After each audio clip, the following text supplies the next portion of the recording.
So what drives you? Someone yelling at you like you're in the Hunger Games?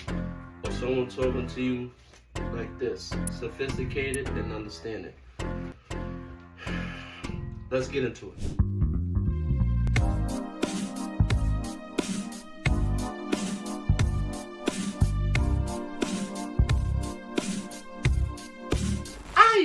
Yep, what's up everybody? It's Twist Johnson, aka Cousin Twist, on this mental channel, also the host of Let's Talk About It podcast. And before we jump into anything, I did want to update you guys. If you caught my lives, then you know what's going on, but if you haven't, then I suggest that you take a look at those because they're very informative and they also give you some tools to go and cope when it comes to mental health. So, here we go, drum roll.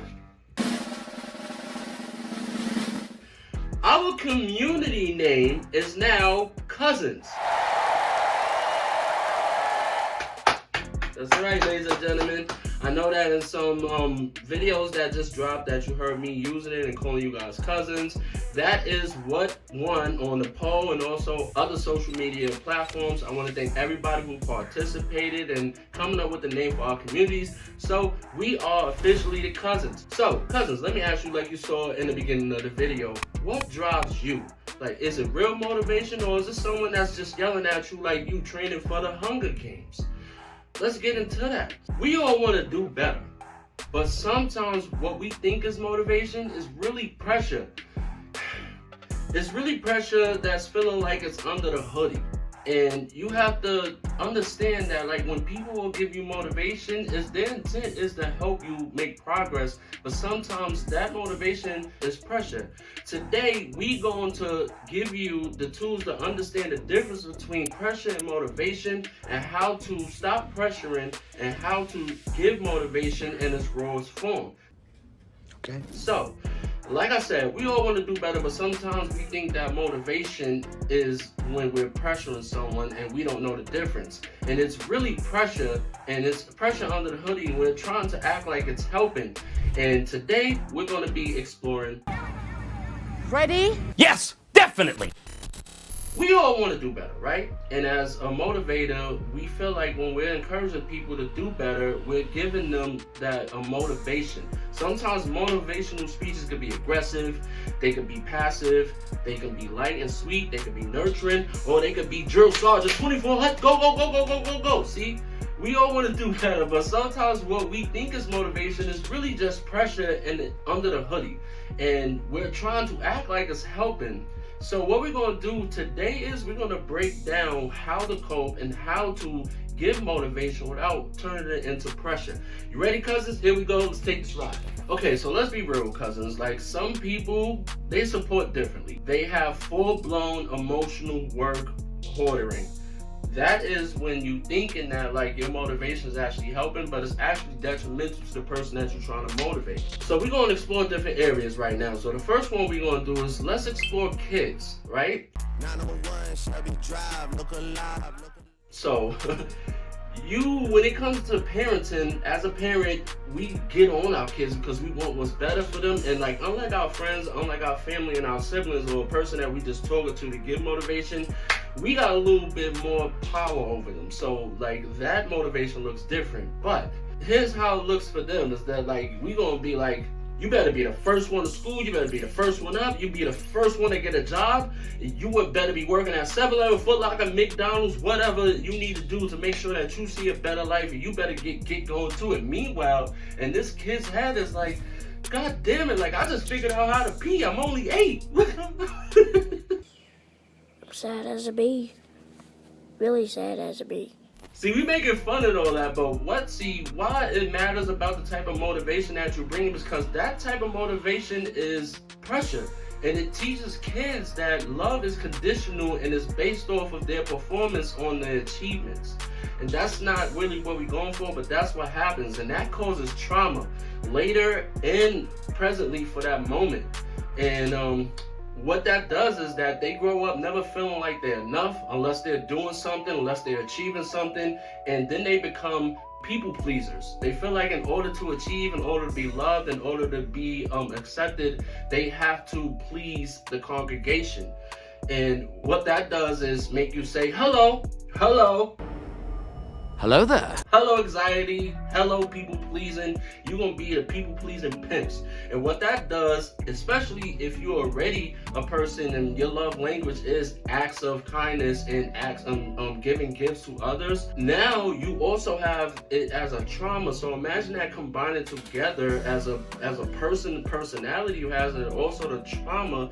You just gonna be pleasing everybody and you ain't never gonna please yourself. So parents out there, I tell you, like, be careful and be mindful how you choose to motivate your kids. Another category that's important when it comes to motivation is friends.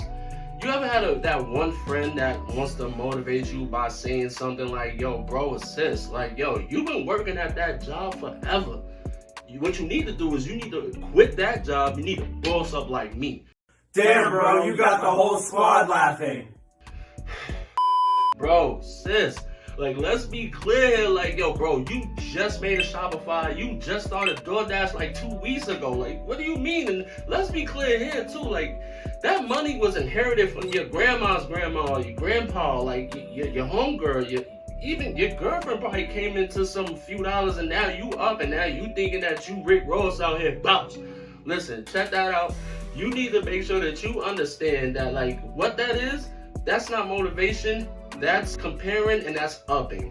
What matters in that situation is that kind of motivation is actually pushing. It's actually pushing, and when you push someone, it can turn into judgment and it can create distance. Like, real friends, they will walk with you. They will guide you with it, and they will give you encouragement in the way that you need the encouragement, not the way that they see fit. And as friends, sometimes we like to roast each other. We like to be raw uncut. We like to give some act right. And sometimes that act right that we give it may not be the act right that our friends need. So it's always important to understand that real friends are going to walk with you, not push you off the cliff yelling and telling you, here, just go out the nest and fly. Oh, shit, you didn't make it. It's all right. Walk it off. What?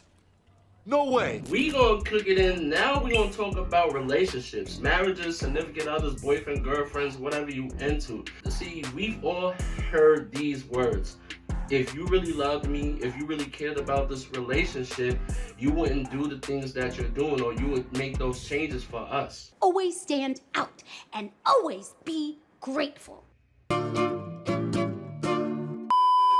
Now that sounds good.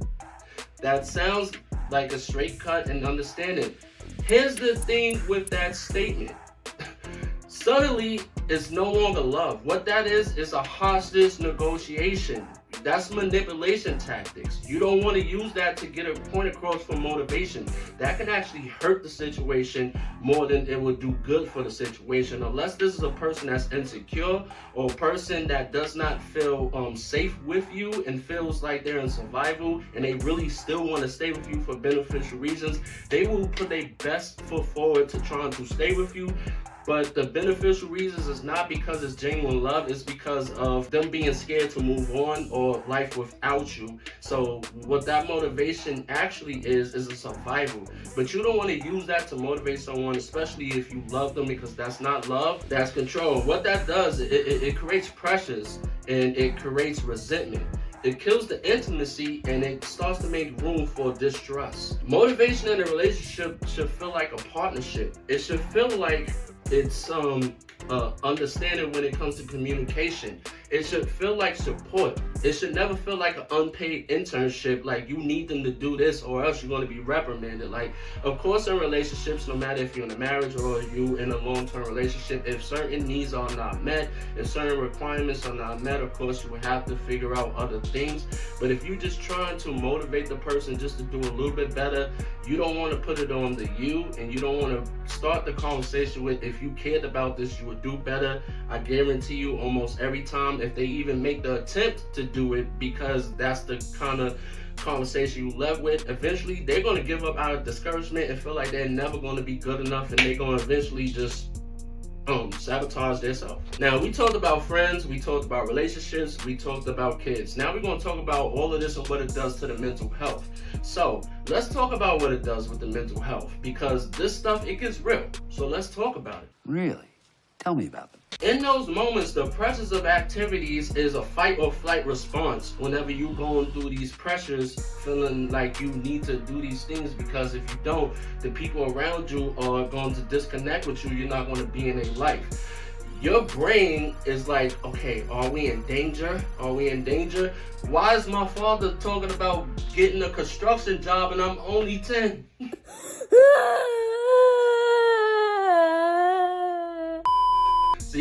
See? You see what happens? See, that take the nerve in me. That brought me back to the old days. My father used to always talk about, listen, you're going to be 18 soon and you're going to need a job. You're going to need your own apartment. Mind you, we walking down the street. I'm like 9 years old trying to figure out like how to like study on the monkey bars. So with that being said, what I'm leading at, it does have long-term effects, and it has its chronic stresses. It has and it starts to create imposter syndrome, depression. You want to be a perfectionist. It creates low self-esteem and eventually burnout. Because if your drive is always coming from the outside and you're always feeling like you're a car that's being towed and no one's driving, then that means you're just sitting there letting someone else take the wheel, and they're giving a direction and you just taking a ride until it's time to get out and step out, and you don't even know where you're at. But they do.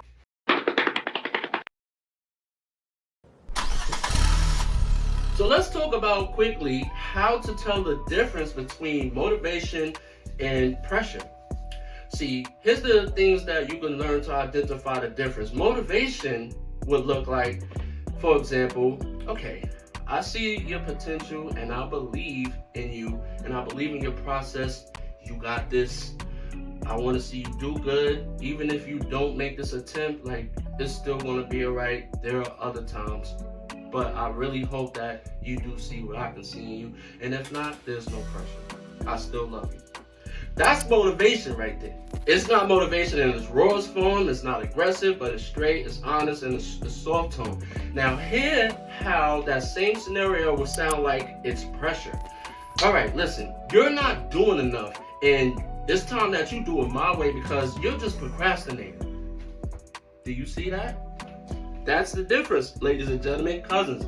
That is how peer pressure sounds versus how motivation sounds. Listen, here's another example. Let's just play it out like this. Like, listen, hey, here's how a conversation would might say. It's like, hey, listen, I know that this is hard, but I've seen you push through way harder things before.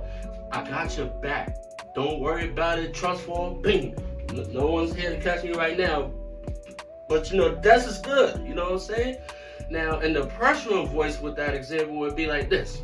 Yo, are you just going to stand there and just keep wasting your life away? Hey, get up out that seat. It's time to do something with your life. Throw that cigarette away. Throw that Kool-Aid away. Throw that food away. Lose some weight. You're not doing good. You look ugly. You look fat. You just sitting there. You letting your life pass you. You sound like the Everest commercial back in the day when that guy used to come on the TV and we sitting there looking stupid.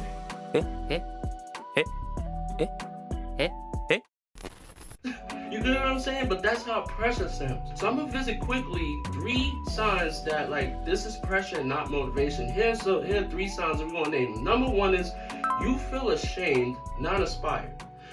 If you feel ashamed and you feel discouraged when someone's motivating you, then that's pressure. Number 2, you feel anxiety and not clarity. You start to feel like the walls are closing in and they're not really giving you the tools that you need to actually become motivated in the thing that they're asking you to do. Let's say that you don't really know how to dribble the ball, and every time you dribble the ball, they keep saying you're dribbling, you're not doing good. You're dribbling, and they keep smacking the ball out your hand every time. It's like you're going to get anxiety. How are you even going to make it to try to even shoot when you can't even catch the dribble right?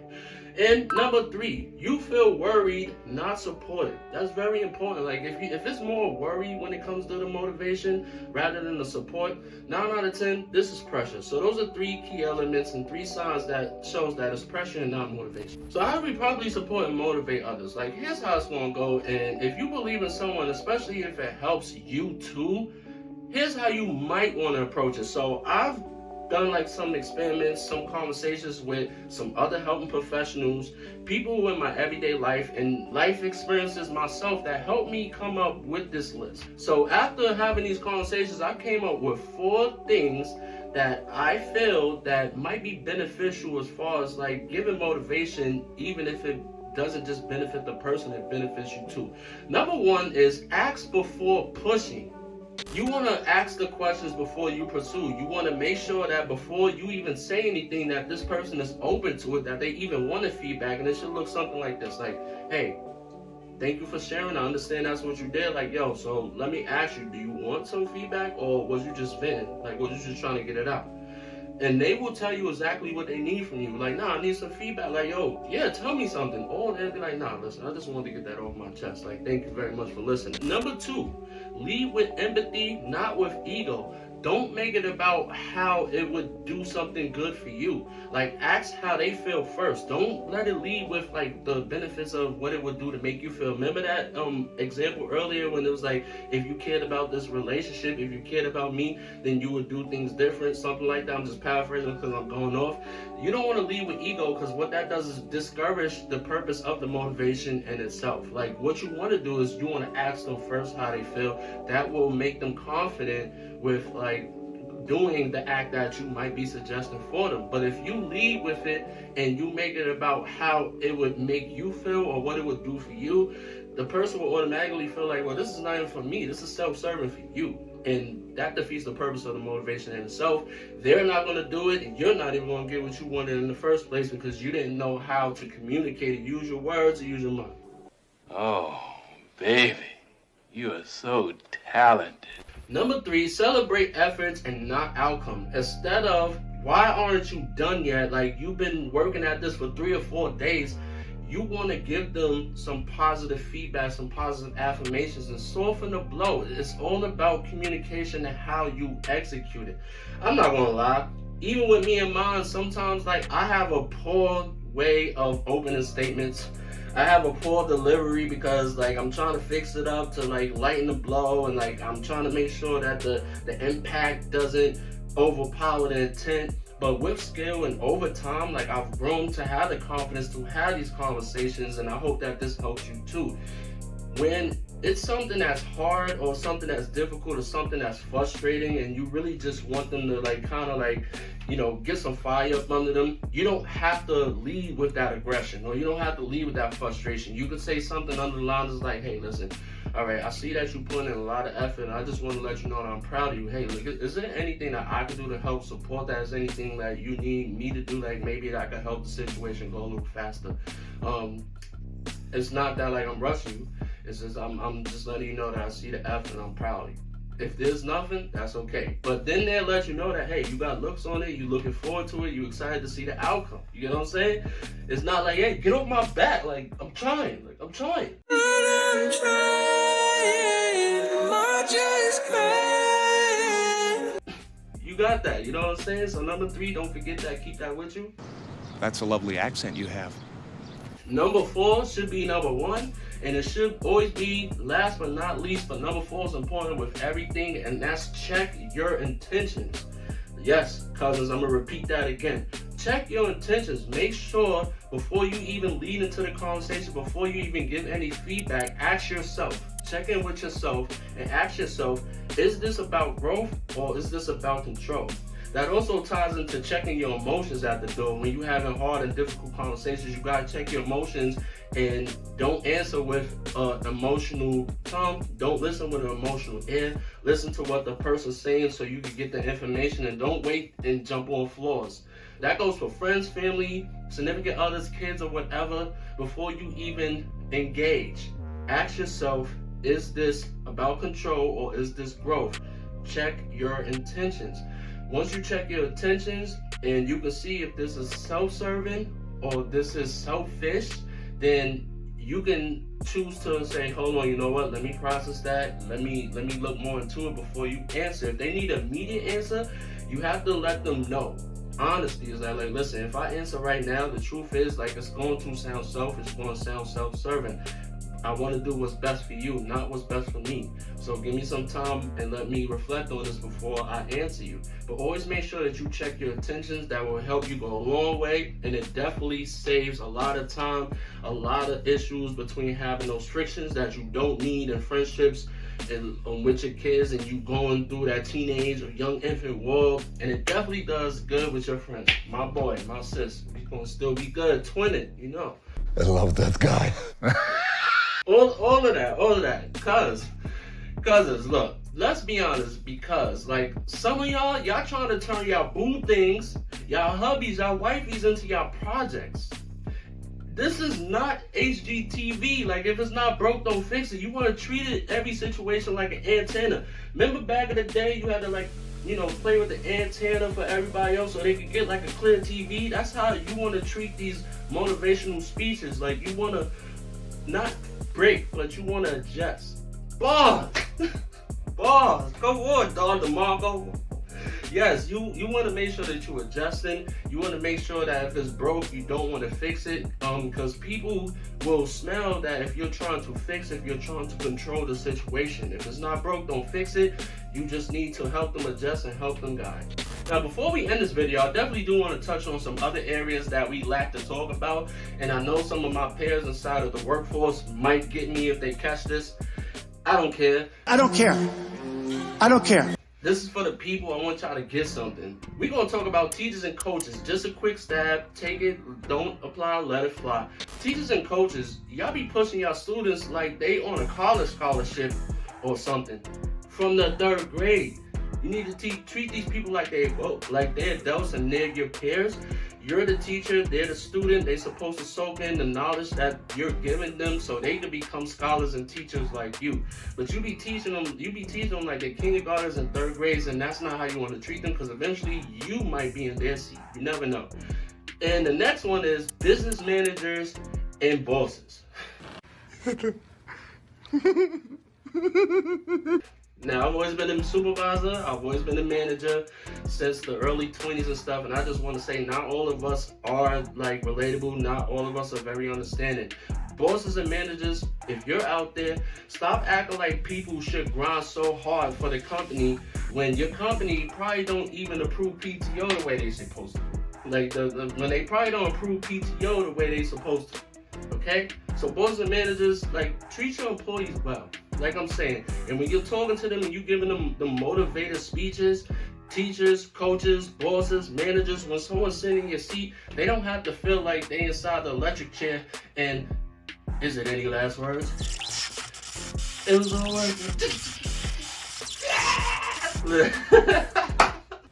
Bad. But when I'm talking to them overall, when I'm talking about pressure and I'm talking about motivation, the key element of it all is don't confuse performance with the value of the people, okay? Like, the performance and the value is what makes the people.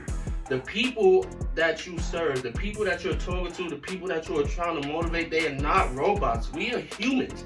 And with you and humanity, as humans, we have limits. If you're a person that's like playing competitive sports and your coach is always 2400, you got what it takes, you're a piece of shit, you're a faggot, you're not doing what you're supposed to do. When you try to do your push-ups and everything, you do that, whether you in the military, 2400, you're the seat, they spitting all in your face, like his breath smell like doo-doo because like he didn't brush his teeth in a month and y'all outside in the field. That make you want to punch somebody in their face. But here's the thing, those type of areas, the motivation is the pressure, and that's another thing, we won't get into that. But like, if you're living in like everyday life, a regular civilian, those type of motivations is detrimental and it can cause some friction. Conclusion, ask yourself after all of this. Are you fueled by the passion and the purpose, or are you running on the flames of someone else's expectations? That is something that I want you guys to lean into.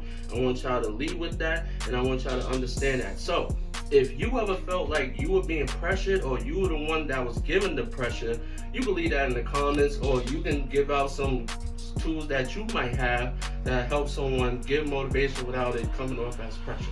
And another thing before you go, I want you to also take this with you. Ask yourself, are you helping the persons grow, or are you making them feel like they're crazy? And how do you check your intentions at the door? Alright, that's my time, ladies and gentlemen. I hope you enjoyed. You know, we dropped some jewels today. I hope you got something out of it. Make sure that you keep motivating people, keep going, and make sure that you keep going yourself. If you like what I was doing, hit that like button so it can be recognized and it go in the algorithm so other people can get the help that they need and they deserve. If you want to catch the videos as they drop, don't forget to hit that NF button so you can get the videos as they drop. That's my time for y'all today. I hope that you guys learn something. Keep growing. I hope you guys go in peace. Don't forget to share the channel. Keep up with me. And like I always say, before it's reality, it's mental. Love you, miss you, peace.